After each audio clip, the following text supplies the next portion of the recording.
नमस्कार, मैं हूं नंदिता। स्वागत है आपका हमारे इनसाइड झारखंड न्यूज के बुलेटिन में। तो चलिए खबरों की शुरुआत करते हैं राजधानी रांची से।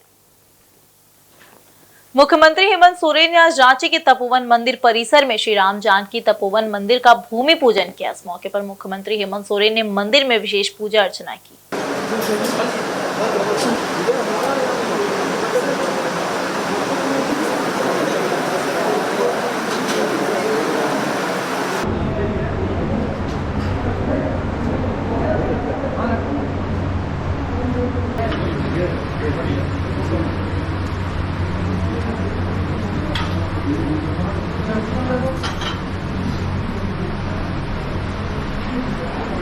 ओम नमः पवित्रः पवित्रो वा सर्वावस्थानमो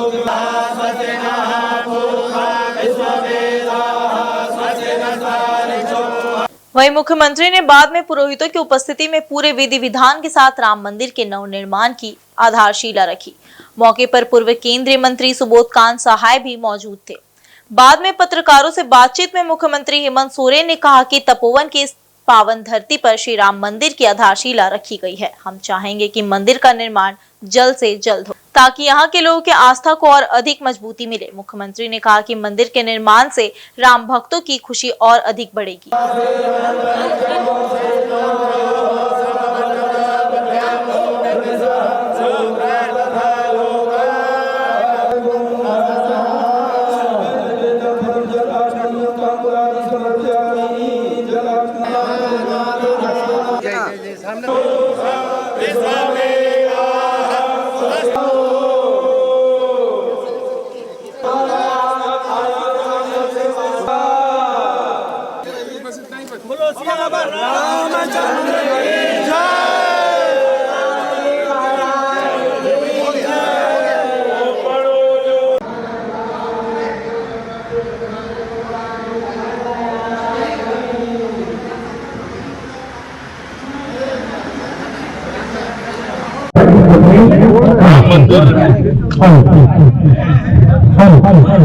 इस आधारशिला जो रखी गई है, हम चाहेंगे कि ये जल्द से जल्द पूरा हो। जो यहाँ के आस्था है उसको और मजबूती मिले, राम भक्तों की खुशी को और हम लोग बढ़ा पाए।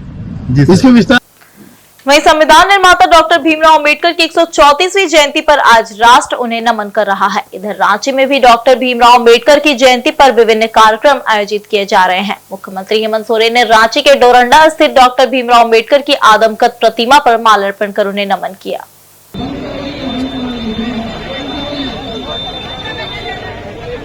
वहीं इस मौके पर बड़ी संख्या में स्थानीय लोग भी मौजूद थे। डॉक्टर अंबेडकर को नमन करने के बाद मुख्यमंत्री ने लोगों का अभिवादन भी स्वीकार किया।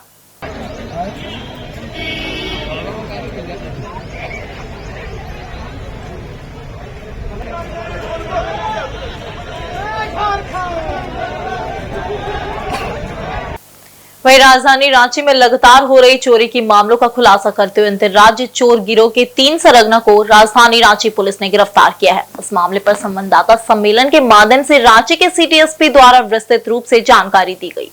वहीं रांची सिटी एसपी ने बताया कि राजधानी रांची में हो रहे लगातार चोरी की घटना को संज्ञान में लेते हुए छापेमारी दल का गठन किया गया और गठित टीम के द्वारा राजधानी रांची के कोकर चौक सिम्फोर्ड अस्पताल के पास से 3 अपराधियों को पकड़ा गया, जिनका नाम शंकर कन्हैया, जूजू आदिवासी एवं मंगल सिंह है, जिनके पास से तलाशी के दौरान ताला तोड़ने के लिए लोहे का बना विशेष औजार, एक बड़ा पेचकस, एक सप्लाई रिंच, गुलेल और टॉर्च बरामद किया गया है।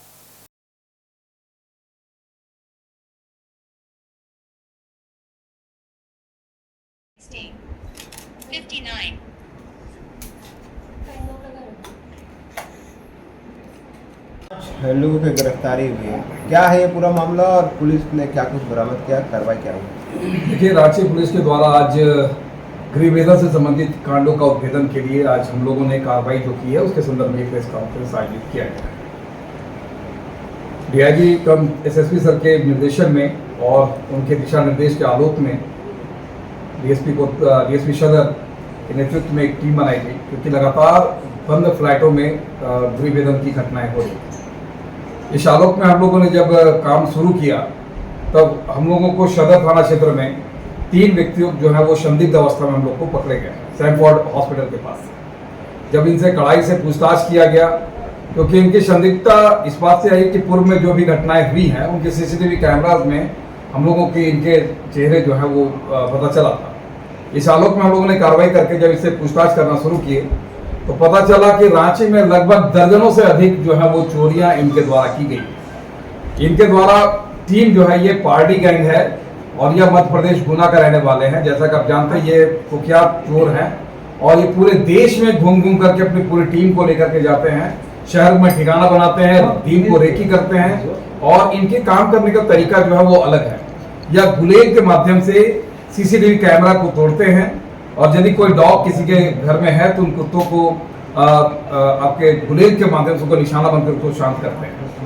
लगातार ये बंद फ्लैटों में चोरी होने की घटनाएं हुई थी। इसमें एक प्रमुख कांड था मोटी बस्ती में, एक ओहदार करके हमारे जो व्यक्ति हैं, जो विक्टिम है, उनके घर में लगभग 40 लाख की जेवरात जो है वो चोरी की गई थी, जबकि वो कुंभ नहाने के लिए गए थे। इसके जब पूछताछ की गई और जब इनसे कड़ाई से पूछताछ की तो इनके निशानदेही पर हम लोगों ने 2 अन्य व्यक्तियों को रामगढ़ जेल से पकड़ा है, जिसमें के ज्वेलर्स के मालिक जो इनका नाम है एक मनीष कटारिया और इनके यहाँ काम करने वाले रोशन कुमार। ये तीनों का खास बात है कि अन्य जहां भी ये पकड़े जाते हैं ये अपने नाम जो है वो अलग अलग तरीके से अलग अलग बता करके जेल गए हुए हैं, लेकिन इनकी फोटो से सत्यापन हुआ है कि जिन जगह पे जाते हैं अपना नाम को बदल देते हैं।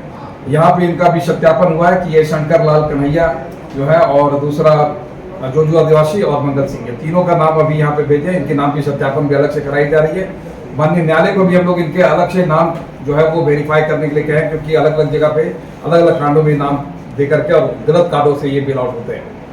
अभी हम लोग इस पर कुल मिलाकर के इस पूरे घटनाक्रम में लगभग 71 ग्राम हम लोगों ने गला हुआ सोना हम लोगों ने जेके ज्वेलर्स के मालिक जो है उनके रामगढ़ से हम लोगों ने इसकी बरामदगी किए हैं। साथ ही इनके जो खास करके जो मेन आदमी है रोशन कुमार और इनके द्वारा जो इनकी कन्फेशन पे कि ये तुरंत ज्वेलरी जब ये चोरी करके लेके जाते हैं तो ये गला करके इनके द्वारा जो है खपाने का काम किया जाता है। इनके पास स्पेशल जो चोरी करने की जो सामग्री है वह भी बरामद की गई है। काफ़ी हार्ड मेटल से ये चोरी करने के सामान को जो है बनाया जाता है। कुल मिलाकर के 5 लोगों के इस कांड में गिरफ्तारी की गई है। अभी इसको न्यायालय की हिरासत में भेजा जा रहा है। जमशेदपुर के सामाजिक संस्था सुरो साहित्य वेलफेयर ट्रस्ट की ओर से सोमवार को कदमा सुनारी लिंक रोड में डॉक्टर भीमराव अम्बेडकर की जयंती मनाई गई। साथ ही बंगाली नव वर्ष 1432 पर सांस्कृतिक कार्यक्रम का आयोजन उत्साहपूर्वक किया गया। कार्यक्रम का शुभारंभ सुबह प्रभात फेरी से हुआ।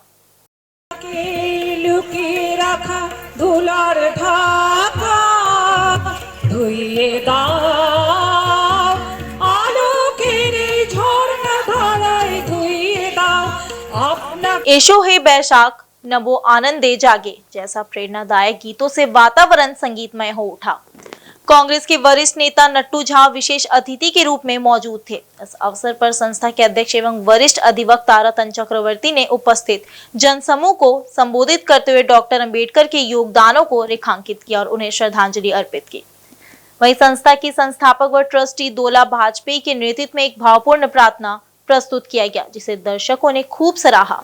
इसके बाद महासचिव डॉक्टर सुप्रियो भट्टाचार्य, सचिव आशीष गुप्ता और कृष्ण सिन्हा ने डॉक्टर अंबेडकर के जीवन व कार्यों पर उपयोगी जानकारी साझा की। कार्यक्रम में कविता पाठ, संगीत एवं नृत्य के माध्यम से बाबा साहेब को श्रद्धांजलि दी गई, जिसमें संस्था के कई सदस्यों और अन्य लोगों ने हिस्सा लिया। दूसरे सत्र में नवो वर्षों के स्वागत में रंगारंग सांस्कृतिक कार्यक्रम आयोजित किया गया, जिसमें कलाकारों ने नृत्य और संगीत प्रस्तुत किया। 14 अप्रैल को सभी को मालूम है डॉक्टर भीमराव अंबेडकर की जन्मदिन है। उपस्थित रहे हमारे जितने सूर्य साहित्य जो इंटरनेशनल संस्था है उनके सारे सदस्यों ने मिलकर हम लोग का डॉक्टर बी.आर. राव अंबेडकर की जन्मदिन हम लोग मना रहे हैं। और सभी को मालूम है उन्होंने सिर्फ इधर जमशेदपुर के एसएसपी किशोर कौशल के निर्देश पर जमशेदपुर समेत जिले के सभी थाना क्षेत्र में पुलिस कामिंग ऑपरेशन चला रही है। सांची के सीसीआर में सिटी एसपी कुमार शिवाशीष ने बताया कि इस ऑपरेशन में आर्म्स एक्ट के अपराधी गिरफ्तार किए जाएंगे।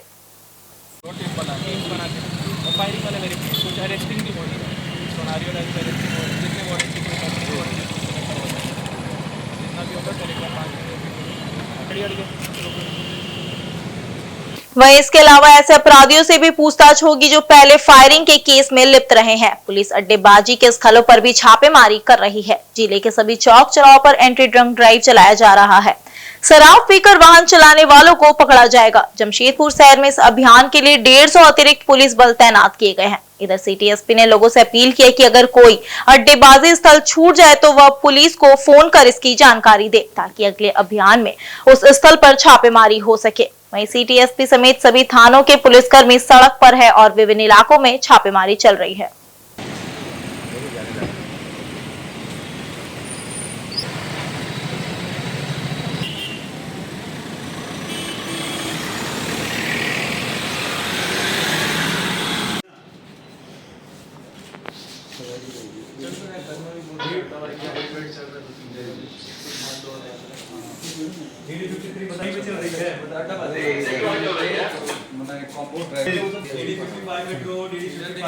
ठीक है।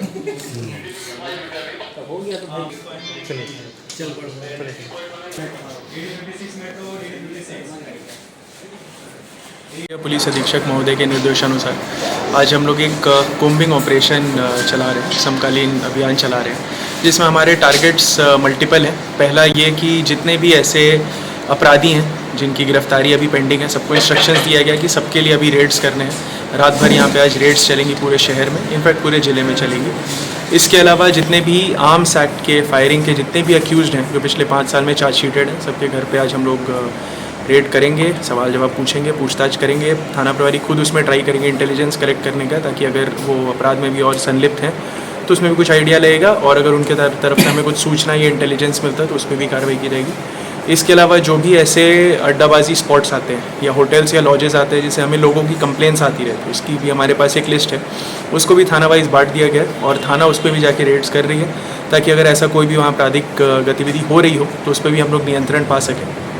उसके अलावा जो ट्रैफिक पुलिस है उसको इंस्ट्रक्ट किया गया है कि क्योंकि आज रविवार का रात है और ऐसा हो सकता है कि कुछ लोग नशे की हालत में गाड़ी चलाएंगे, तो लेट नाइट तक हम लोग एंटी ड्रंक ड्राइव अभियान चलाएंगे, ताकि इसको हम लोग जितना हद तक हो सके डिस्करेज कर पाएंगे।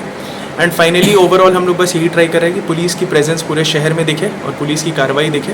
ये आज रात भर चलेगी। ये हम लोग डिस्ट्रिक्ट में एसएसपी सर के निर्देशानुसार पहली बार चला रहे हैं, बट इसमें भी कोई डाउट नहीं है कि एट एवरी फ्यू डेज़, हर कुछ दिनों पे इसको सरप्राइज तौर पे ही हम लोग चलाएंगे और इसको चलाया जाएगा, गोपनीय तरीके से शुरू किया जाएगा ताकि मैक्सिमल इफेक्ट हो सके। और कल इस जितने हर थानों का इसमें रिव्यू भी किया जाएगा कि उनका कैसा परफॉर्मेंस रहेगा। पूरी टीम सभी थानों को ये इंस्ट्रक्ट कर दिया गया है कि जितने भी हमारे ऑफिसर्स रहेंगे, जितने भी हमारे जवान हैं, सब बाहर रोड्स पे निकलेंगे, सब लोग अपनी कार्रवाई अच्छे से करेंगे। इसके अलावा जितने थाना में बल है उसके अलावा शहरी क्षेत्र में 150 और पुलिस बल भी दिया गया है, ताकि बेटर उस तरह की फोर्स की कहीं भी कमी महसूस नहीं हो और मोर इफेक्टिवली इस कैंपेन को चलाया जा सके। शहर के लोगों से भी कुछ अपील रहे कि यदि आपको चेकिंग के लिए रोका जाता है तो पुलिस के साथ कोऑपरेट करेंगे। इसके अलावा शहर के लोगों से ये भी अपील है, अगर कोई अड्डेबाजी का ऐसा स्पॉट है जो हमसे मिस हो जाता है तो 112 पे इन्फॉर्म करके या हमारे नंबर्स जो पब्लिकली अवेलेबल है उस पर इन्फॉर्म करके हमें बताएं, ताकि अगली बार जब हम ऐसा कोई ड्राइव चलाएंगे तो इन स्पॉट्स को भी टच करेंगे, ताकि वहाँ से कोई आपराधिक गतिविधि नहीं हो। वहीं पोटका के विभिन्न विद्यालयों से दर्जनों छात्रों का एकलव्य आवासीय मॉडल विद्यालय में चयन हुआ है। वहीं इन चयनित छात्रों के अभिभावक काफी परेशानी में हैं। छात्रों का चयन सिमडेगा, गोलीकेरा, तांतनगर, बहरागोड़ा आदि विभिन्न विद्यालयों में हुआ है। वहीं उनका कहना है कि पोटका के कोवाली थाना के समीप बने एकलव्य आवासीय मॉडल विद्यालय में पोटका के बच्चों का नामांकन होना चाहिए, मगर 150 से 200 किलोमीटर दूर इन बच्चों को नामांकन के लिए कहा जा रहा है, जिसको लेकर अभिभावक परेशानी में हैं। इन्होंने अभी तक अपने बच्चों का नामांकन नहीं कराया है। वहीं चांदपुर मध्य विद्यालय के अध्यक्ष करण मुर्मू की पुत्री नवमी मुर्मू का तांतनगर के एकलव्य विद्यालय में नामांकन के लिए चयन हुआ है, मगर करण मुर्मू अपनी पुत्री को लेकर परेशानी में है कि इतनी दूर नामांकन करे या ना करे। उनका कहना है कि नजदीक के एकलव्य विद्यालय में ही बच्चों का नामांकन होना चाहिए, जिसको लेकर अब तक नामांकन नहीं कराए हैं।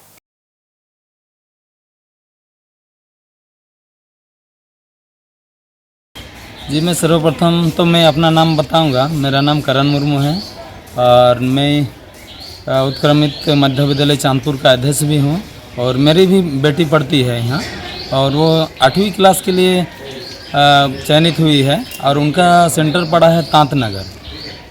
तो तांतनगर स्कूल तो एकलव्य है, यानी कि स्कूल तो अच्छा ही होगा, लेकिन एक दिक्कत है सर, यहाँ से जाएंगे बच्चा को पहुँचाने, बच्चा को देखने जाएंगे, अगर उनका तबीयत बिगड़ेगा, इतना दूर से आना जाना थोड़ा सा दिक्कत लग रहा है। और हमारी तो आशा था ही कि बच्चे को एकलव्य मॉडल स्कूल में ही पढ़ाएंगे, आवासीय विद्यालय रहेगा तो वहाँ का रहन सहन, वहाँ का जो अनुशासन उसको मान के चलेगी, सीखेगी। लेकिन हमें लगता है कि इतनी दूरी में सेंटर पढ़ने के कारण हमारी आशा जो है वो अधूरी रह सकता है। तो नामांकन कराएंगे कि नहीं? नामांकन का तो सोच ही रहे हैं, लेकिन कन्फ्यूजन में है, नामांकन कराएंगे ही या फिर इसी स्कूल में पढ़ने देंगे, इस कन्फ्यूजन में है, अब तक क्लियर नहीं कर पा रहे हैं। वहीं विद्यालय के प्रधानाध्यापक अमरेंद्र मुंडा ने कहा कि मेरे विद्यालय से 10 छात्र छात्राओं का एकलव्य विद्यालय के लिए चयन हुआ है, मगर एक भी बच्चा अब तक नामांकन के लिए नहीं गए।